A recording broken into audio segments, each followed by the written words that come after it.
Olá, tudo bem? Vamos começar mais uma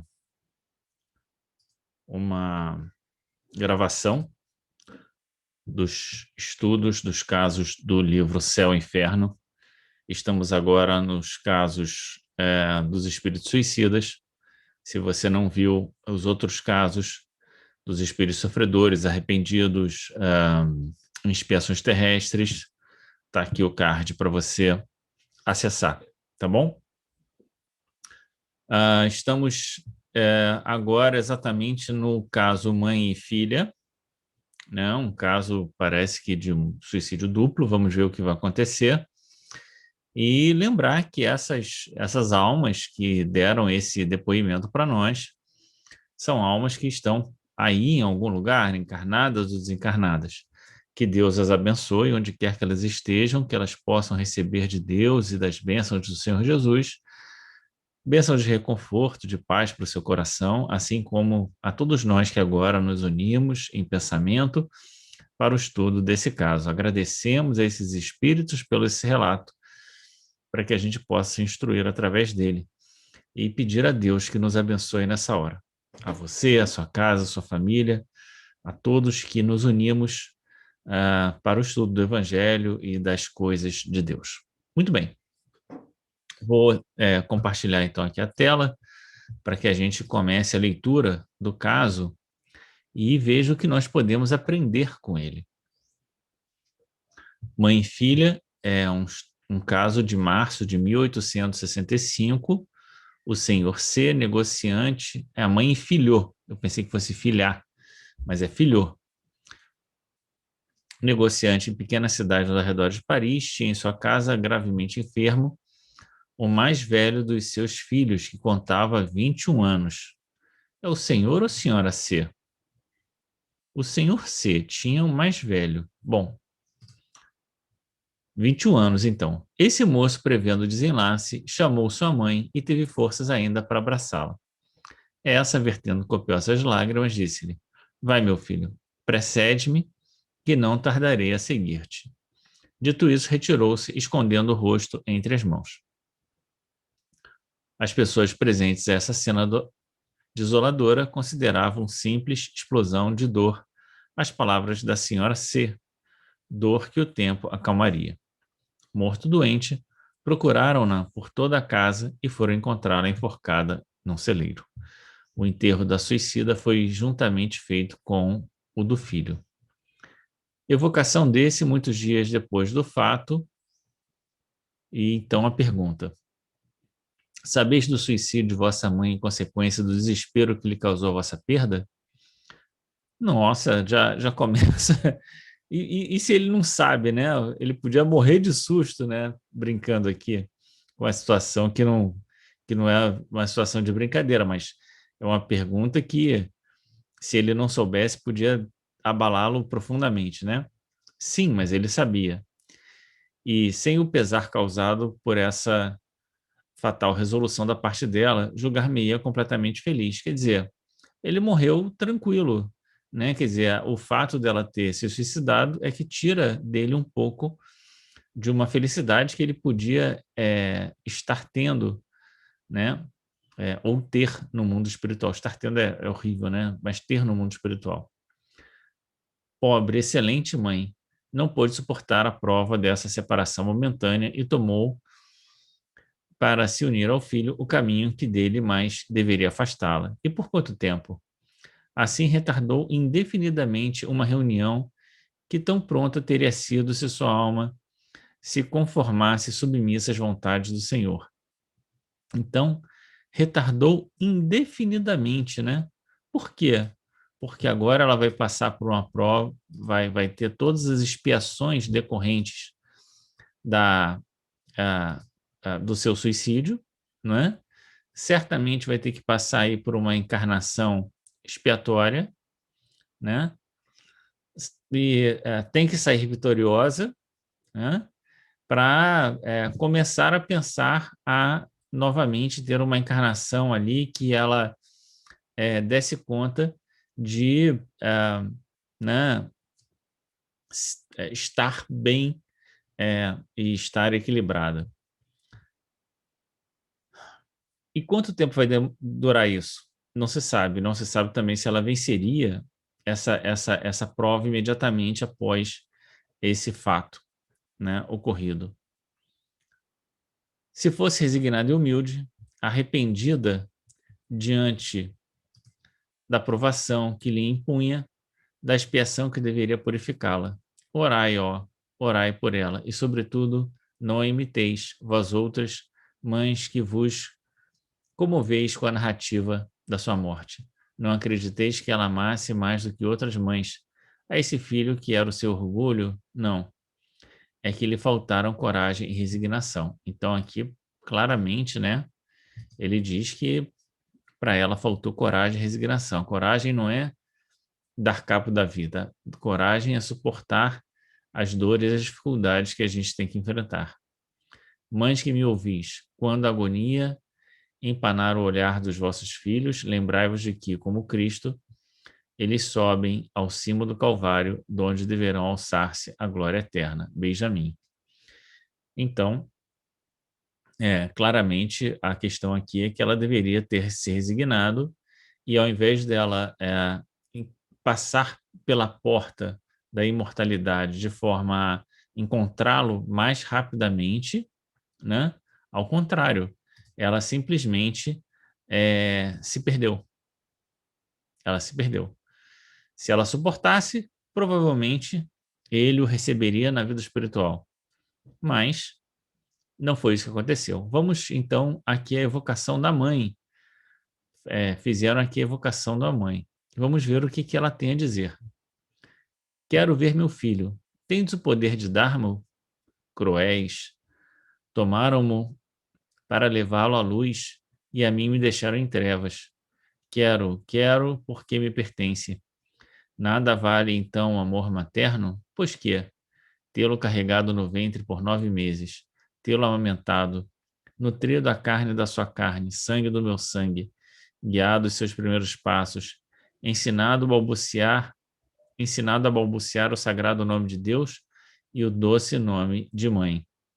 Ter feito dele um homem cheio de atividade, de inteligência, de probidade, de amor filial, para perdê-lo quando realizava as esperanças concebidas a seu espírito, quando o brilhante futuro se lhe antolhava. Aqui, claramente, né, existe uma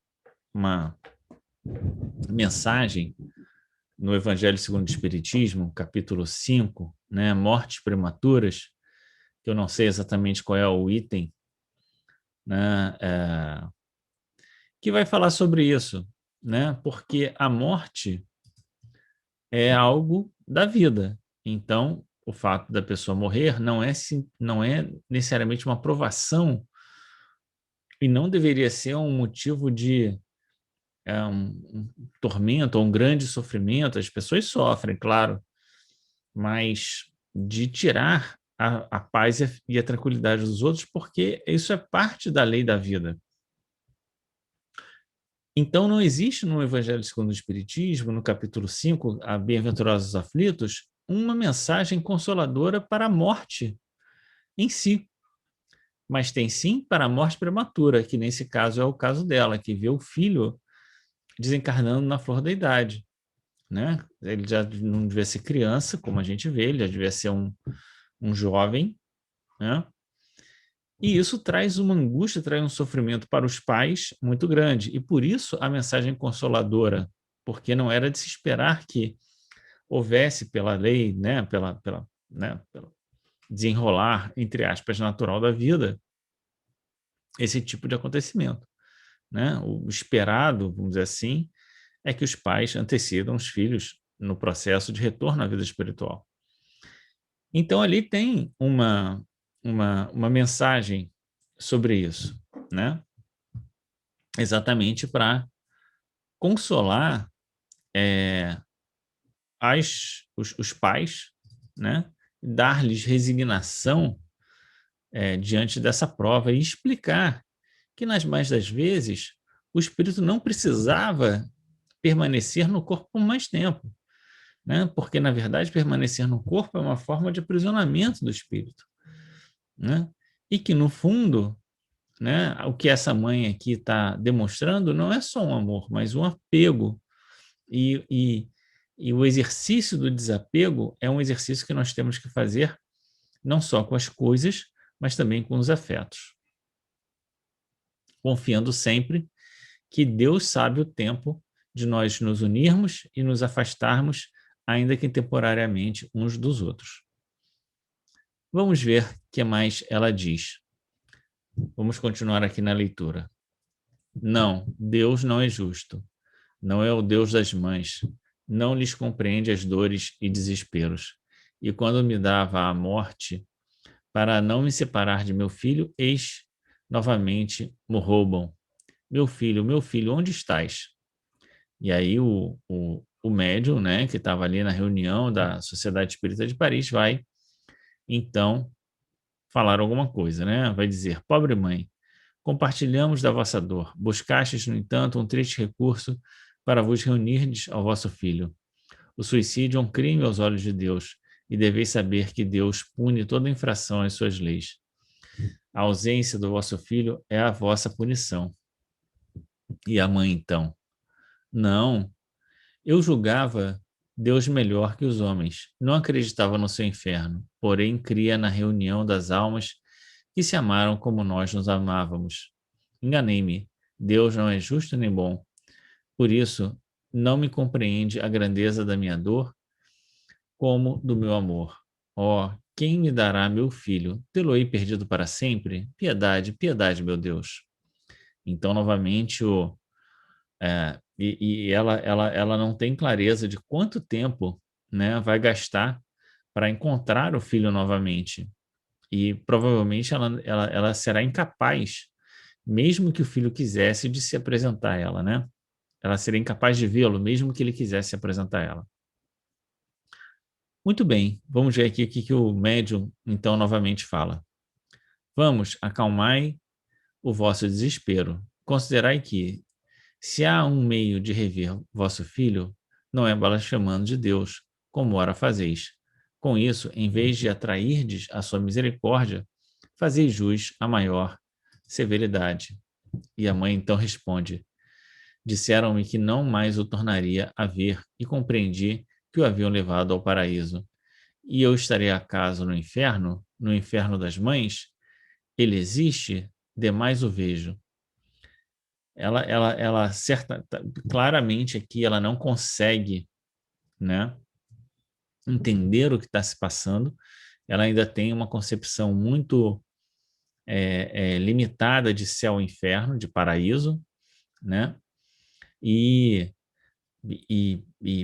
bom, que lugar é esse que ela está? O que que ela vê, né? Mas certamente alguém lhe disse que, ó, seu filho agora já era.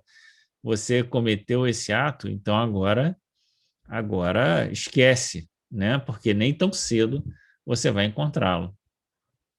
Vamos ver o que o médico então disse para ela. Vosso filho não está perdido para sempre. Certo, tornareis a vê-lo, mas é preciso merecê-lo pela submissão à vontade de Deus, ao passo que a revolta poderá retardar indefinidamente esse momento. Ouvi-me. Deus é infinitamente bom, mas é também infinitamente justo.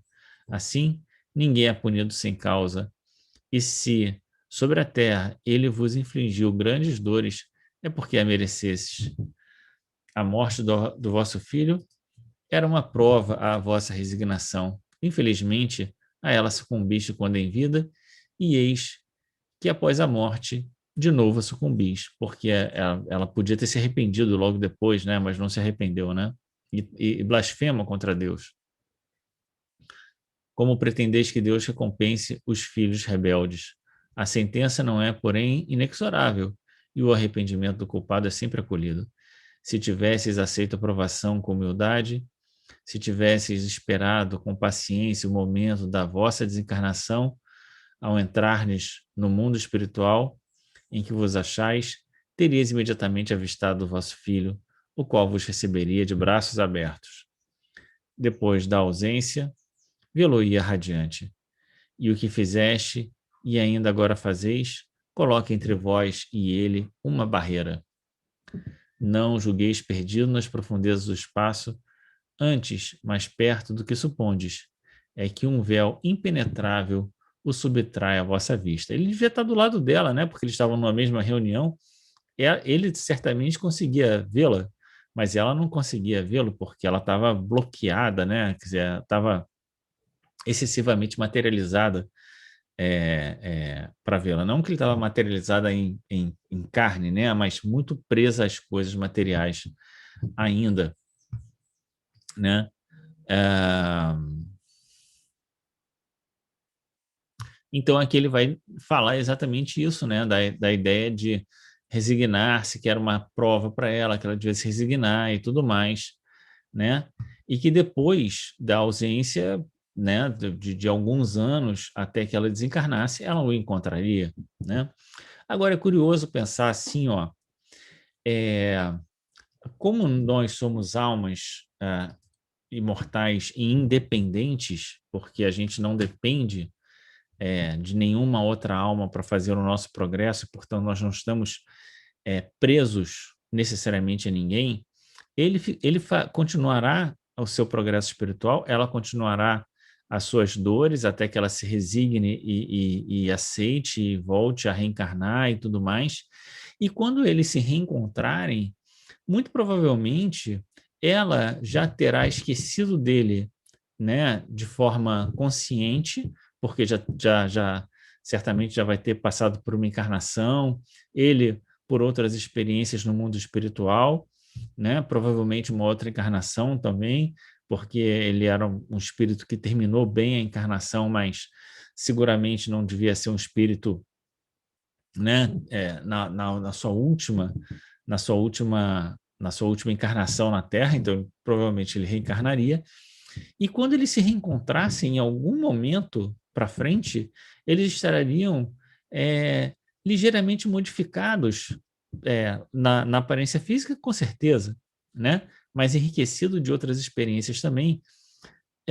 Entretanto, como existe e existia, né, um vínculo muito forte entre eles, provavelmente eles seriam aquelas pessoas que, ao se bater o olho, já gostou, né? Bateu o olho, já gostou, não sabe de onde que é, não sabe o que aconteceu, mas ainda que isso demorasse 1, 2, 3 séculos, né? É essa ideia que está no livro no Evangelho segundo o Espiritismo, quando diz que a reencarnação não quebra os laços de família. Na verdade, ela amplia. E essa mãe certamente terá outra mãe, certamente, provavelmente terá algum irmão, e ali vai também desenvolver algum laço de amor, de afeto com essas outras pessoas, né? Muito bem, vamos continuar então aqui a nossa leitura. Então, o espírito estava dizendo que talvez o filho dela estivesse mais perto do que ela imaginava, só que ela não conseguia percebê-lo, né? E então o médium continua dizendo, né? Que é o médium que está falando. Ele vos vê e ama sempre. Ela não consegue perceber que esse vos vê é ver agora, naquela hora ali, que ele está vendo ela ali naquela hora, né? Deplorando a triste condição em que caíste pela falta de confiança em Deus e aguardando ansioso o momento feliz de se vos apresentar. De vós somente depende abreviar ou retardar esse momento. Orai a Deus e dizei comigo: meu Deus, perdoai-me o ter duvidado da vossa justiça e bondade. Se me punistes, reconheço tê-lo merecido. Dignai-vos aceitar meu arrependimento e submissão à vossa santa vontade. O médium aqui, né, tá fazendo quase que um favor para ela, ensinando a ela e dando uma indicação muito muito segura, muito forte, né, de como ela deveria operar para começar a sair daquele estado. O importante aqui é que essas palavras fossem ditas com verdade, com sentimento, com coração, né? Se ela simplesmente repete essas palavras maquinalmente, porque ela escutou nenhuma, sem nenhuma verdade naquilo que ela está dizendo, de nada adianta. Vamos continuar, então, aqui no finalzinho. E a moça, então, diz: que luz de esperança capaz de fazer despontar na minha alma. É como um relâmpago na noite que me cerca. Obrigado, vou orar. Adeus. Então, ela se sente encorajada a voltar a orar. Vamos ver o comentário de Kardec sobre esse caso. A morte, mesmo pelo suicídio, não produziu nesse espírito a ilusão de se julgar ainda vivo. Ele apresenta-se consciente do seu estado. É que para outros o castigo consiste naquela ilusão, pelos laços que os prendem ao corpo. Essa mulher quis deixar a terra para seguir o filho na outra vida. Então ela não queria, né? Tem algumas pessoas, por não saberem da continuidade da vida, né? Ou por estarem completamente amarguradas com a vida e querem que a vida acabe. Ela não queria que a vida acabasse. Ela queria que a vida continuasse para encontrar com o filho. Por isso, não foi aí a sua grande provação, vamos dizer assim, ou a sua grande expiação, melhor dizendo. Era, pois, necessário que soubesse aí estar realmente, a fim de sofrer a punição da sua ausência. O castigo consiste, portanto, precisamente na certeza da desencarnação, no conhecimento exato da sua situação. Assim é que cada falta é punida de acordo com as circunstâncias que a determinam, e que não há punições uniformes para as faltas do mesmo gênero. Então, isso aqui no finalzinho é muito importante, a ideia de que não há faltas uniformes para o mesmo tipo, para o mesmo gênero de morte. Por quê? Porque tudo vai depender daquilo que está, de fato, se passando na alma das pessoas, né? E nas mais das vezes, nós não conseguimos identificar a real motivação que levou as pessoas a agirem de uma ou de outra forma, e só Deus o sabe. E, portanto, é como se tudo fosse ajustado na justa medida para quebrar as nossas ilusões, para desfazer, né, as nossas imperfeições, por aclarar os nossos problemas, as nossas mazelas, aquilo que nós queremos esconder, para que a gente possa resolver, né? Para que a gente possa dar conta daquilo que a gente precisa de fato fazer e de fato aprender e prosseguir caminhando, porque a grande questão é que a vida não termina, né? Esse é o ponto fundamental. Se a gente não consegue dar conta das dificuldades que ainda estão em nós, elas vão se apresentar, porque a vida não vai acabar. Então, não adianta buscar encontrar atalhos, né? Ou fingir que não é assim. Não, as coisas são o que são e nós teremos que aturar, vamos dizer assim, né, a nossa própria condição, até que ela seja de tal ordem que ela nos traga felicidade. A felicidade não é uma conquista exterior, né? A felicidade é o alegrar-se com você mesmo. Muito bem, vamos terminar por aqui esse caso. Na próxima leitura, vamos ler o caso do duplo suicídio por amor e por dever. Vamos ver o que nos aguarda aí nesse novo caso, esperando mais uma vez que esse espírito dessa mãe, né, e de todas as mães possam se resignar diante da desencarnação prematura dos seus filhos. Fica com Deus, obrigado por ter chegado até aqui, um grande abraço e até.